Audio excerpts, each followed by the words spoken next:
Hello everyone, this is Minakshi Dilip Birari, working as a assistant professor in chemistry at Maratha Vidya Prasarak Samaj, Nasik. We know that nutrients are essential for plant life. After nitrogen, phosphorus is also one of the essential nutrients for healthy growth of plants. So, today we are going to discuss the role of phosphorus in plant growth and also the deficiency symptoms of phosphorus. We know that there are total 16 chemical elements which are known to be important to a plant growth and their survival. We can divide these elements under two main groups. These are non-mineral nutrients and mineral nutrients. We know that essential nutrients are classified as macronutrient and micronutrients. Macronutrients are further classified as structural elements, primary nutrients and also the secondary nutrients. Total 7 micronutrients are there. So in previous lecture we have discussed one of the primary nutrient, that is nitrogen, in detail. After nitrogen, phosphorus is the second primary nutrient which is also important for the healthy growth of plants. So let's discuss in detail about phosphorus, which is a primary nutrient and also it is a macronutrient required for healthy growth of plants. Phosphate is an important macronutrient in a plant, making up about 0.2% of a plant's dry weight. It is a component key of nucleic acids, carbohydrate, phospholipids and also ATP. Plants cannot grow without a reliable supply of this nutrient. Phosphorus is also involved in controlling key enzymes reactions and in the regulation of metabolic pathways. After nitrogen, phosphorus is the second most frequently limiting macronutrient for plant growth. Phosphate is mostly present in soil, which is uptake by plant using specific transporter present in a cell membrane. Phosphorus is a vital component of ATP, the energy unit of plants. ATP forms during photosynthesis, has a phosphorus in its structure, and also the processes from the beginning of seedling growth through to the formation of grain and to the maturity. Phosphorus is involved. Thus, the phosphorus is essential for general health and vigor of all plants. Some specific growth factors that have been associated with phosphorus when we consider these are stimulated root development, for increased stalk and stem strength, to improve the flower formation and also seed production, more uniform and earlier crop maturity, increase nitrogen fixing capacity of legumes, improvement in crop quality, and also increase resistance to plant diseases. The phosphorus plays an important role. It also supports the development throughout entire life cycle. So the phosphorus is essential for the general health and vigor of all the plants. It is a component of ATP, which is the energy unit of plants. So we can say that for the normal plant growth, phosphorus is very important nutrient. Normal plant growth cannot be achieved without phosphorus. It is a constituent of nucleic acids, phospholipids, the coenzymes, DNA, and also NADP. And most importantly, it is also one of the constituent of ATP, which is the energy unit of plants. It activates various coenzymes for amino acid production used in protein synthesis, and also it is involved in many other metabolic processes required for normal growth such as photosynthesis, for glycolysis, respiration, and also acid synthesis. So, in short, we can say that normal plant growth cannot be achieved without phosphorus. It is also one of the essential macronutrient. So, what is the role of phosphorus? We can summarize this. It is a constituent of nucleic acids, phospholipids, the coenzymes DNA and NADPH, and most importantly, it is the constituent of ATP, that is energy unit of plants. It activates coenzymes for amino acid production used in protein synthesis. It is involved in many other metabolic processes required for normal growth, such as photosynthesis and also the respiration. It is involved in various biochemical reactions like metabolism of carbohydrates, fats, and proteins. It is also important to increase the seed germination, flowering, and fruiting. It improves crop quality, especially for vegetables, crop maturation, also counteracting the effects of the excess nitrogen application. It helps in improvement of grain quality, also root development, especially lateral and fibrous roots. It occurs in the presence of phosphorus. It helps to fruit ripening and cell division. Phosphorus is helpful in production of legumes and increases the amount of nitrogen fixation by increasing the activity of nodular bacteria. As we have discussed in detail about nitrogen fixation, that is by symbiotic nitrogen fixation or non-symbiotic nitrogen fixation. So for the fixation of nitrogen, the nodular bacteria like species Rhizobium are important. In that process, the phosphorus is helpful in production of legumes and increases the amount of nitrogen fixation. So these are nothing but the various things related to the role of phosphorus with plant growth. Now let us discuss what happens if the phosphorus is deficient in plant. So what are the deficiency symptoms of phosphorus related to plant growth? Phosphorus deficient plants are characterized by stunted growth. In this also, dark green leaves with a leathery texture is observed whenever the phosphorus is deficient in that particular plant. In some plants, there will be the observation that reddish purple leaf tips and margins are observed when the phosphorus is deficient in the particular plant. Also, these symptoms usually occurs on young plant when the soil temperature is below 15.5 degree Celsius or below 16 degree Fahrenheit. Leaf margins may show brown scorching effect. In case of fruit plants, fruit is acidic in flavor. That means the flavor of the fruit changes whenever the phosphorus is deficient in that fruit plants. Also, crop shows late maturity if phosphorus is deficient in that plant. So these are the particular symptoms related to phosphorus deficiency. Phosphorus deficient plants are mostly characterized by stunted growth, dark green leaves with a leathery texture, reddish purple leaf tips and margins. Leaf margins may show brown scorching effect. In case of fruit plants, fruit becomes acidic in flavor and crop also shows late maturity.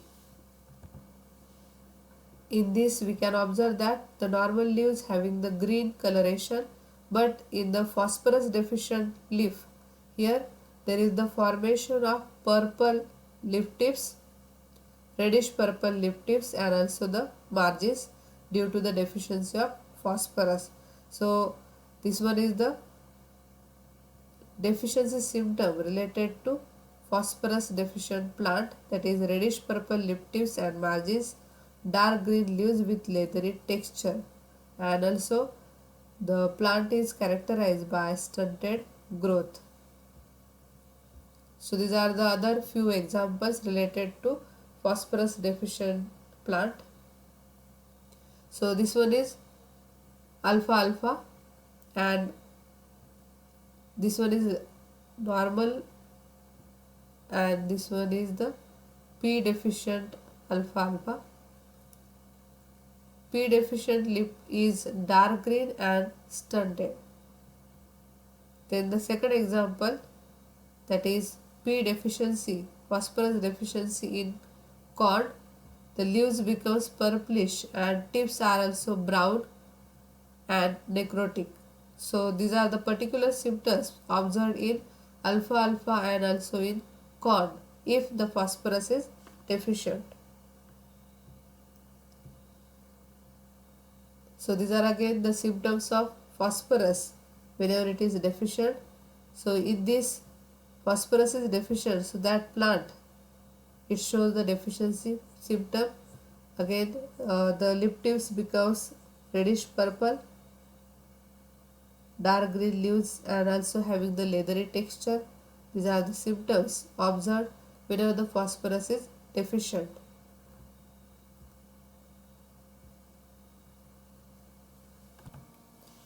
Here the photo at left displays at a phosphorus deficient corn plant. Older leaves are affected before younger ones because of the redistribution of phosphorus in the plant. Corn may display a purple or reddish color on the lower leaves and also on the stems. This condition is associated with the accumulation of sugars in phosphorus deficient plant, especially during times of low temperature. So already I have explained that when the soil temperature is below 16 degree Fahrenheit or below 15.5 degrees Celsius, the symptoms usually occurs on young plant. So there will be the leathery texture to the leaves or also the reddish purple leaf tips and the margins. These symptoms are observed especially in the corn plants whenever the phosphorus is deficient in nature. So these are the various examples related to phosphorus deficiency. Now let us discuss the plant absorption of phosphorus.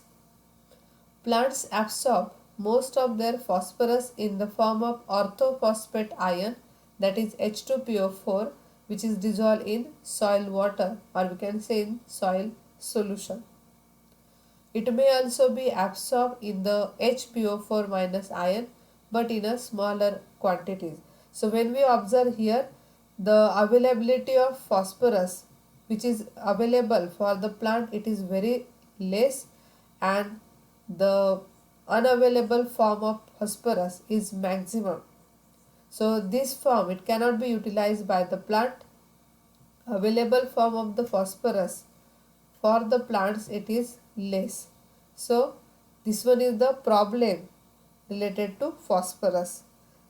The amount of phosphorus is an average mineral soil favorably less than other nutrients. The second one, that the applied phosphorus get fixed in the soil immediately, and the third one, unavailability of native and applied phosphorus. So these are the three important problems related to phosphorus. So this one is unavailability of native and applied phosphorus for the utilization of plant. Here available form is very less for the plant. Plants can take the phosphorus in the form of orthophosphate ion, that is H2PO4 minus, whenever the pH is less than 7.0. Secondary orthophosphate ion, that are HPO4, which are taken up by the plant. Also the form most common is a function of soil pH, which are both equally present at neutral pH. So we can say that the plants can take up the phosphorus in the form of H2PO4 minus or HPO4 ion.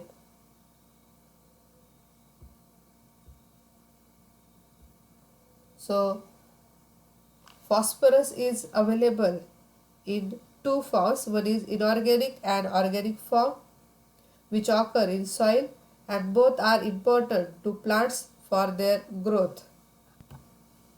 Inorganic compounds, most inorganic compounds in soil fall into two groups. These are the compounds containing calcium and compounds containing iron and aluminium.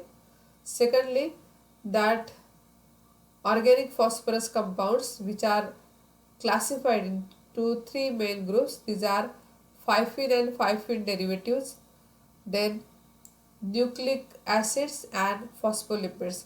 So phosphorus is available in soil in both forms, that may be inorganic or organic form. Inorganic compounds, that may be compounds containing calcium and compounds containing iron and aluminium, whereas the organic compounds, that these are nothing but the 5-fene and 5-fene derivatives, nucleic acids and phospholipids. Both forms are available in soil in the form of precipitate, minerals or adsorbed ions. There may be the solubilization and mineralization or also immobilization. It occurs in between these two forms and soil solution. Mainly in soil solution, phosphorus is present in the form of H2PO4 or HPO4 ion, which are available phosphorus. This phosphorus can be taken up by plants whenever which are available in the soil solution, that is in ionic form. Dissolved organic phosphorus, that may be H2PO4 or HPO4, taken up by the plants. And these are the two forms, inorganic and organic forms of phosphorus. These are the soil phosphorus available in soil.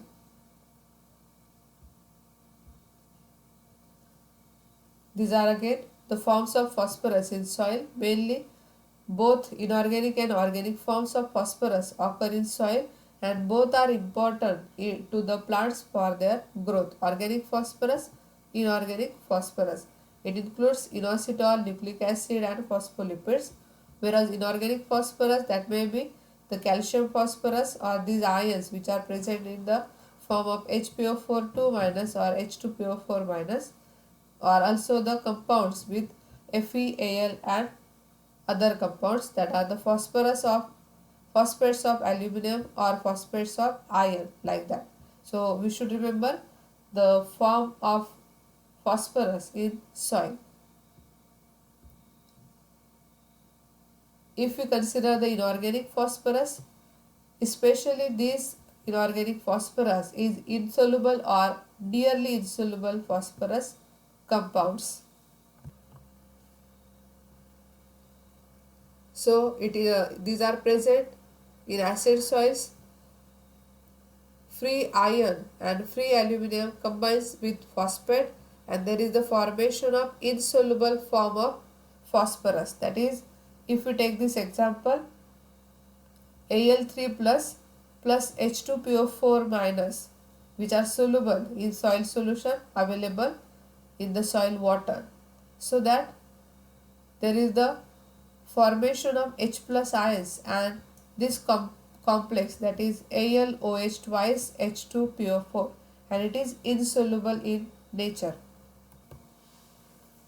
Soluble Fe, Al and Mn are usually found in strongly acid soils.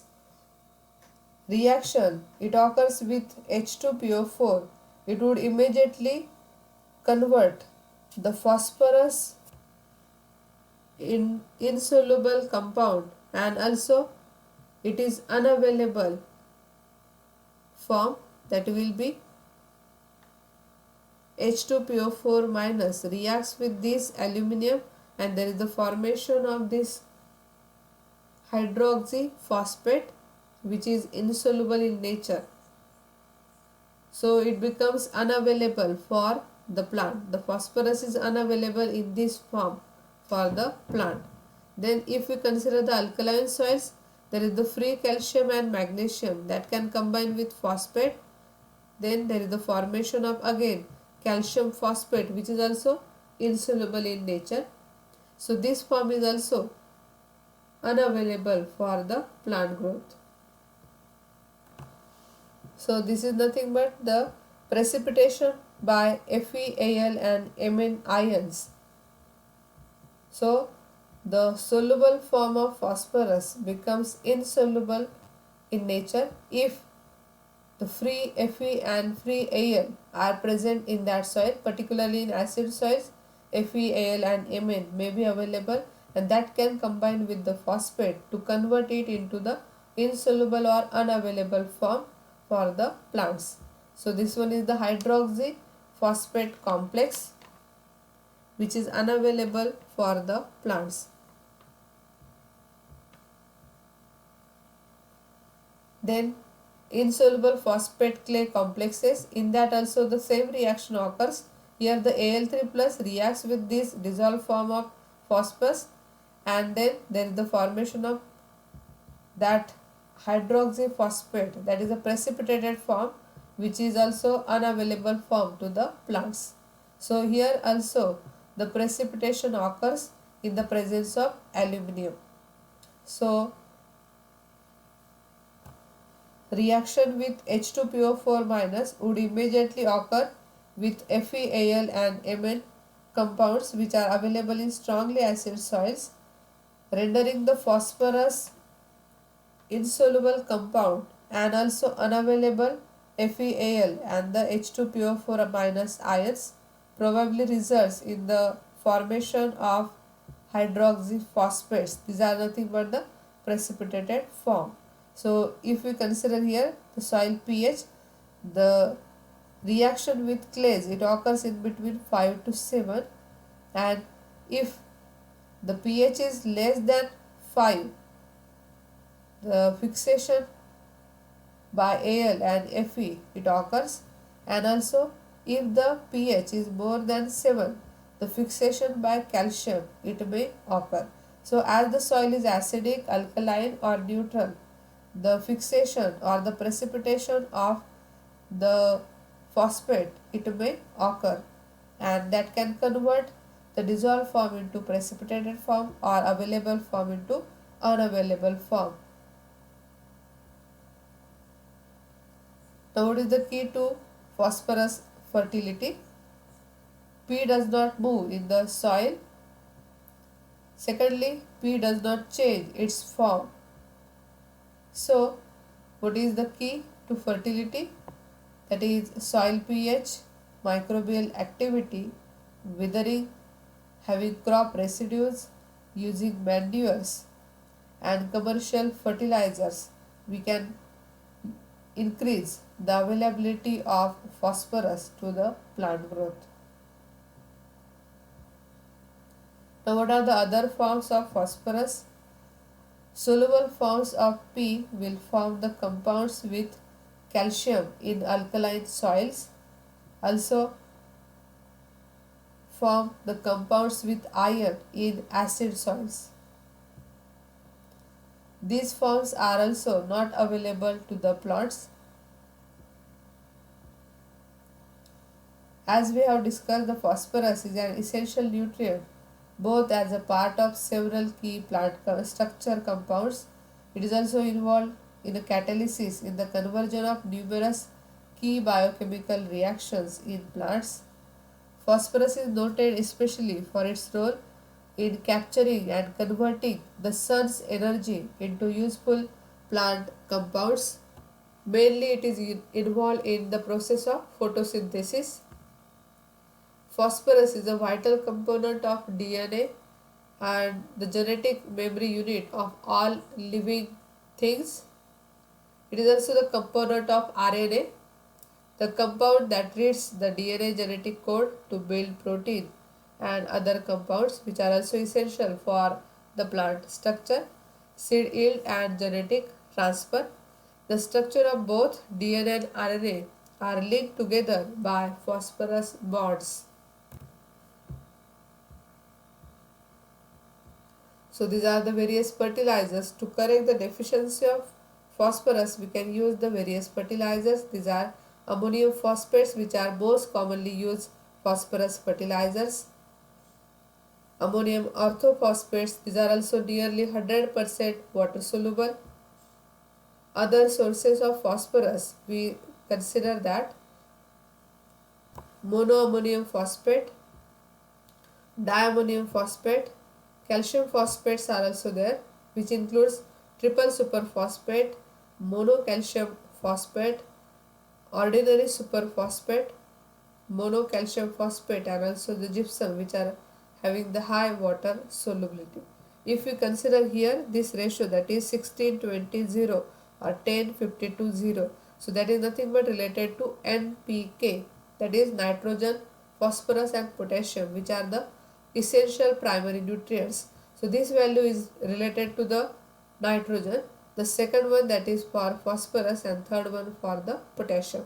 So here 52, that is the content of phosphorus, 46 it is the content of phosphorus. So here also 16:20:0, so 20 is nothing but related to the phosphate or the phosphorus. So we should remember that this NPK, that is the form related to primary nutrient available on the fertilizer.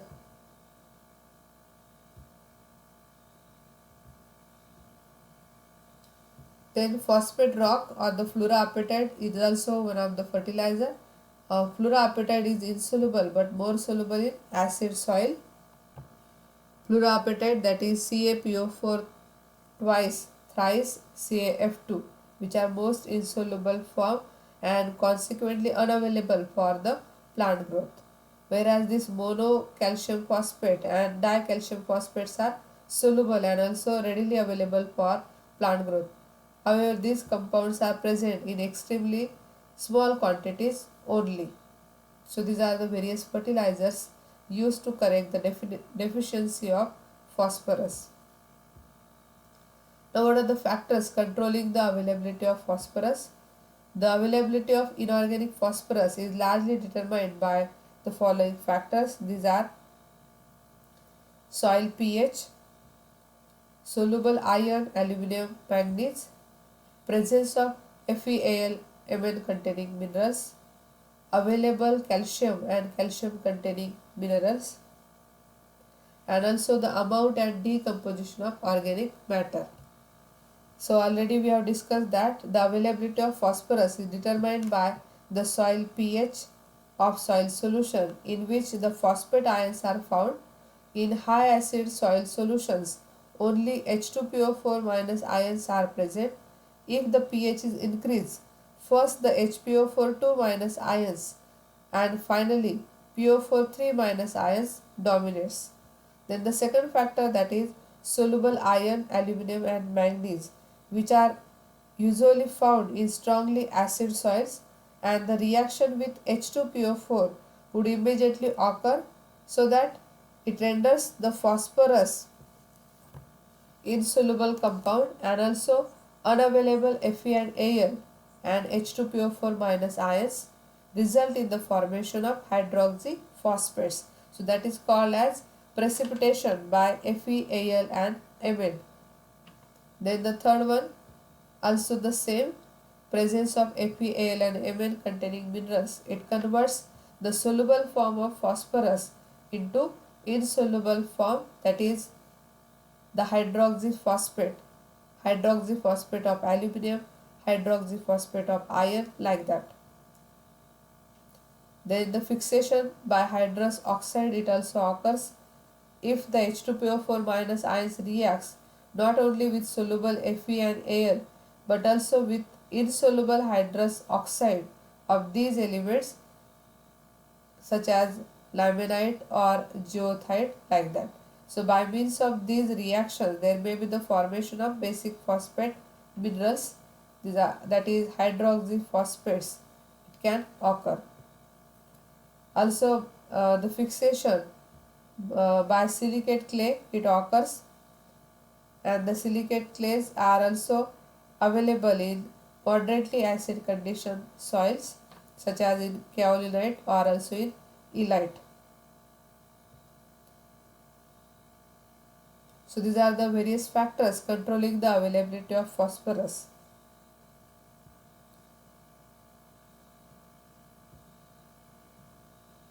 The same one, the phosphorus availability, it may be controlled by various factors, or that phosphorus is may be available in various forms. In the solution, it is available in H2PO4 minus or HPO4 minus ions. There may be adsorb phosphorus secondary minerals in the form of hydroxyphosphates, or the primary minerals. These are non-labile adsorb phosphorus. These are labile one. So the plant can uptake the solution form of phosphorus, that may be in the form of H2PO4 or HPO4 minus. Other form is unavailable to the plant growth. We have discussed about what is the effect of soil pH on the soil. So optimum phosphorus availability, it occurs between 6.0 to 7.5 pH.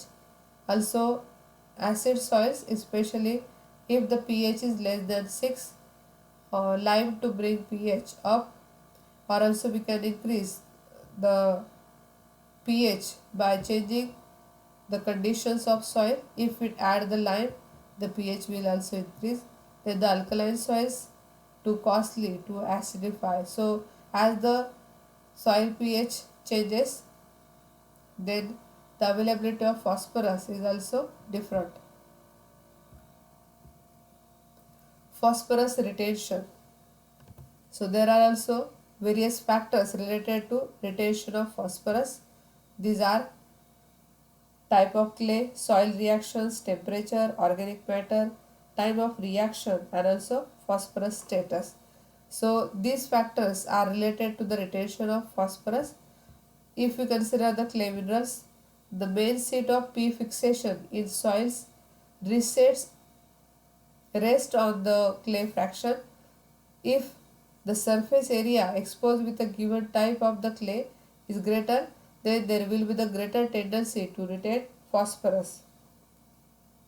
Soil containing large amount of clay, high in kaolinite clay, will retain more phosphorus than other type of the soil. Secondly, that soil reactions.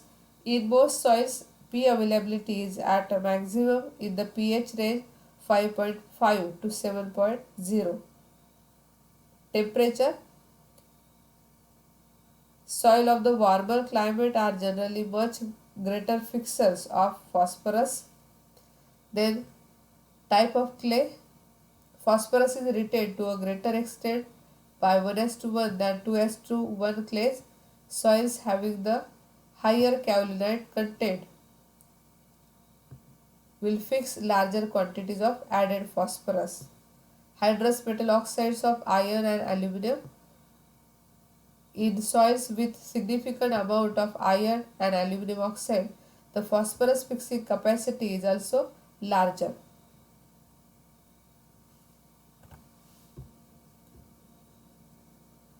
The calcium carbonate precipitates the phosphates to form insoluble apatites. The activity of P will be lower in those soils that have a high Ca2 plus activity. Already we have discussed about soil pH. The absorption of P by iron and aluminum oxides declines with increasing pH. Organic matter. If the organic matter content is higher, it decreases the P fixation. Temperature, one of the factor. The rise in temperature generally enhances the P fixation. Soil of the warmer climate are generally much greater fixers of phosphorus. Warmer climate give rise to soils with higher content of the hydrous oxide of Fe and Al, so that the rise in temperature generally increases the P fixation. Another factor, that is overliming. Overliming increases the P fixation by forming more insoluble calcium phosphate compounds. So these are the various factors related to retention of phosphorus. Now in short, what is the P fixation or phosphorus fixation? It refers to the process whereby available phosphorus forms combinations with other soil constituents and thus becomes unavailable to plants.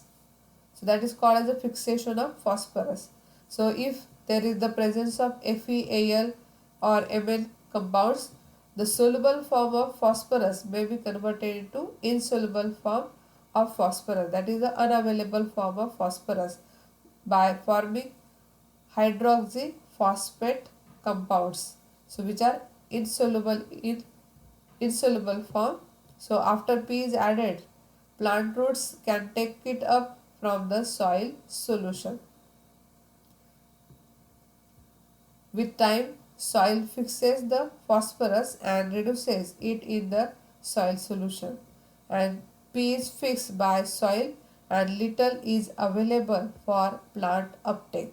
So if the acid soil is there, the amount of FeAl and Mn maximum, so that the fixation of phosphorus it occurs. That means the soluble form of phosphorus converted into unavailable form, that is into the hydroxyphosphate forms in the presence of FeAl and Mn compounds. So this one is the, in short, the P fixation. Again, in this we can explain how the P fixation occurs. If there are the different soil reactions, in most soils phosphorus availability is at maximum in the pH range 5.5 to 7.0. If the pH will be lower, that is less than 5.5, that means the soil is acidic in nature, then there is the decreased availability of phosphorus.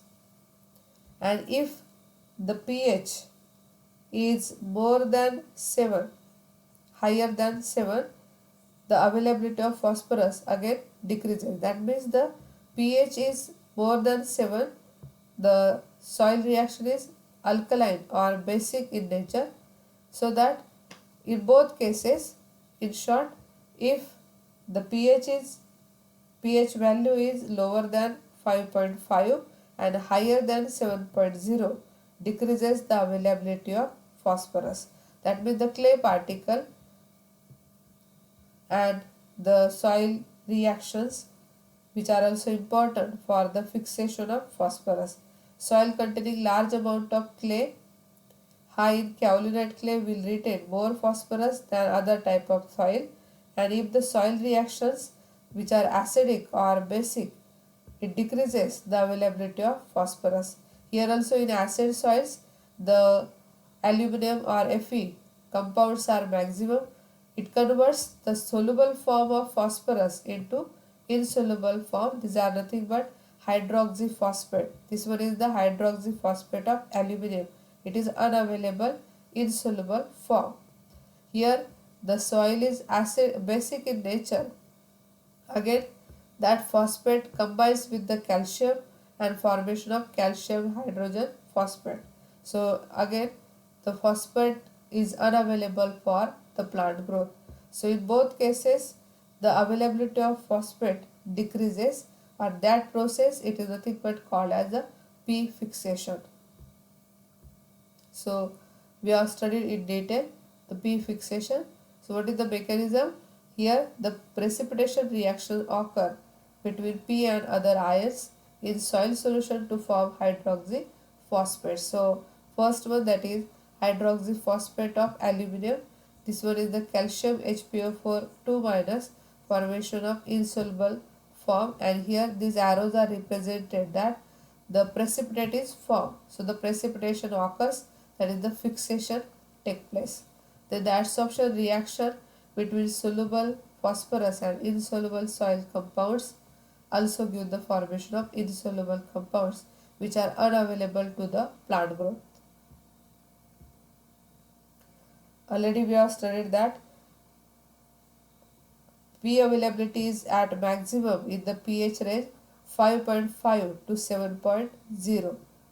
So most available P between pH 5.5 to 7.